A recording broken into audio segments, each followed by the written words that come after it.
Khulna art একাডেমির 12তম ব্যাচের class পরিচালনা হয়। আপনারা নিয়মিত দেখেন, আজকেও দেখছেন। আজকের শুক্রবার, তবু আমরা থেমে নেই। আমাদের ক্লাস পরিচালনা করার ধারাবাহিকতায় আমরা এগিয়ে চলছি সামনের দিকে। তারাও খুব কষ্ট করছে।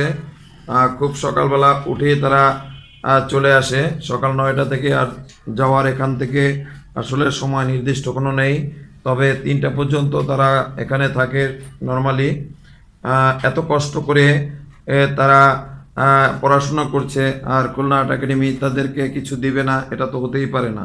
আজকে তাদের অনেক ভালো পড়াশোনা করছে, তার জন্য আমরা খুশি হয়ে তাদেরকে পুরস্কৃত করছি। পুরস্কার তুলে দেবেন আমাদের প্রতিষ্ঠানের ইংরেজি শিক্ষক সবিনয় বাবু। সবিনয় বাবু নাম ধরে এক এক করে ডাকেন। সময় নাই, পরবর্তী ক্লাস না হবে। মহেন্দ্র বাবু একটু হাসি দেন। কত পেয়ে এই পুরস্কার দিলেন স্যার?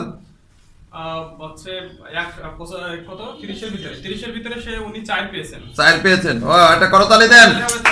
সুন্দর। মহেন্দ্র বাবু, এই যে কোন সাবজেক্টে পরীক্ষা আপনি 4 পেয়েছেন? বাংলা, মানে বাংলা দ্বিতীয় পত্র এবং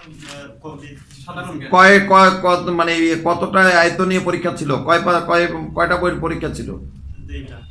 2টা বই না 2 পাতা? 2 পাতা স্যার।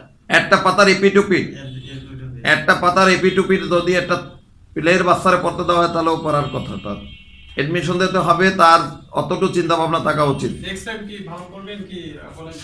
এই বাংলা সাবজেক্টে আমরা বাংলাদেশে জন্মগ্রহণ করছি না, এই বাংলা ভাষায় যদি আমরা এত কম পাই, বেশি পেয়ে গেছি মা। যান, উঠে যান।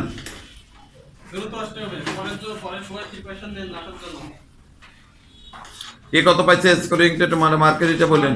স্বর্ণাম স্ত্রী পাইছে 4, 30 এর ভিতরে সে 4 পেয়েছে। কই একটু ছবিটা তুলে রাখবো তো। কই নেন স্যারের কাছ থেকে একটু ছবি। এরকম ছবি বহুত বেসের আছে, তাকান। এই ছবির জন্যই আজকে ঢাকায় চান্স হবে না। সমস্যা নাই, মন খারাপ করার কোনো দরকার নেই। যান বাবু, যান। বাবু তাকান। কত পাইছেন? 7 পেয়েছেন। ও সুন্দর, এই তো অনেক মার্ক। এরপরে আসেন আবিদ তো আসলো। এরপরে আছে সানজিদা। খুব কষ্ট করে কিন্তু।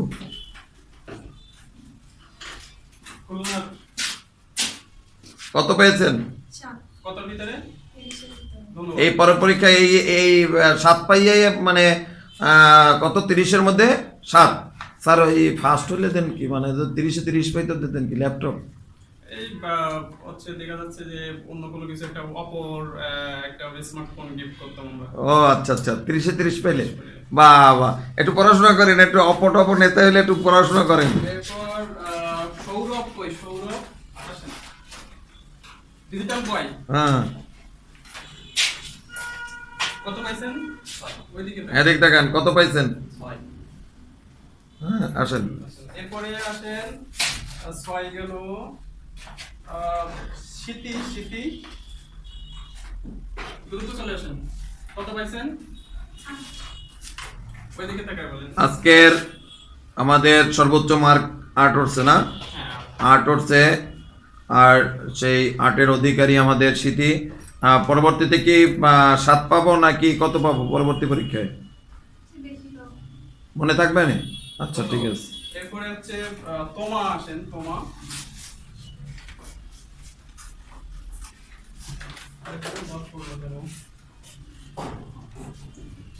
কত পাইছেন? পম্পি বাদ পড়ছে। এদিক দেখান, কত পাইছেন? পরবর্তী পরীক্ষায় কত হবে? 6। কম পাইলে কিন্তু এর সাথে আরো একটা কিছু গিফট হবে, আরো একটা কিন্তু বেশি পাবেন। যত কম মার্ক পাবেন তত বড় গিফট। যদি 1 পান কেউ, তাহলে মনে করবেন আমি 1 ডজন পেন্সিল দেবো সেদিন। তাহলে সেই এক মাসে পেন্সিল কেনা লাগবে। কত পাইছেন? 7 পেয়েছেন। বাহ, পরের পরীক্ষা কত পাবেন?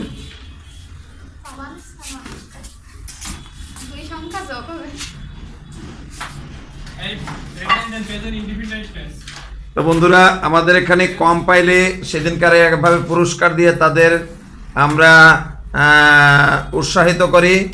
এই কম পাওয়ার জন্য পড়াশোনা করে সবাই বেশি পাইলে পরে আমরা তাকে পুরস্কার দিব, আর কম পাইলে দিব না, তা তো হতে পারে না। তা আমরা একটু ব্যতিক্রম, খুলনা আর্ট একাডেমি আমরা একটু ব্যতিক্রমভাবেই পরিচালনা করি।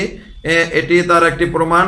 আমরা আজকে শিক্ষার্থীরা 30 মার্কের ভিতরে সর্বোচ্চ মার্ক উঠেছিল 8, আর সর্বনিম্ন মার্ক ছিল 3, না কত? সর্বনিম্ন মার্ক ছিল 4। তাই আমরা অত্যন্ত খুশি হয়ে এই তাদের পুরস্কৃত করলাম। অনলি ফর পরীক্ষা ছিল 2টা পাতার, আর এপিট টুপিট প্রশ্ন দিয়ে তাদের পরীক্ষা নেওয়া হয়েছিল। কিন্তু তাদের এই বাংলা ভাষার উপরে তাদের পরীক্ষা নেওয়া, শুধুমাত্র বাংলার উপরে প্রশ্ন করা, তবু তারা যে 25-এর ভিতরে অর্ধেক মার্ক পর্যন্ত, 30-এর ভিতরে অর্ধেক মার্ক পর্যন্ত তারা অর্জন করতে পারেনি। এটা খুবই দুঃখজনক। এই দুঃখজনক স্মৃতি আমরা ক্যামেরায় ধরে রাখার চেষ্টা করছি, যাতে তাদের পরবর্তীতে এই স্থান থেকে যাতে তাদের মনের জাগ্রত হয়, তাদের বিবেক জাগ্রত হয়। তার জন্য আমরা আজকে তাদের পুরস্কৃত করলাম। এখন তাদের বিবেকের উপরে প্রশ্ন থাকবে, তাদের বিবেক ঘুমন্ত রাখবে না জাগ্রত করবে, এটা তাদেরই স্ব স্থান থেকে নিজেরাই মনে করবে যে এই পুরস্কার দেওয়ার আর মানে কি, এটা তারা নিজেরাই বিবেচনা করবে। এমনটাই প্রত্যাশা রেখে ভিডিওটা এখানে শেষ করছি।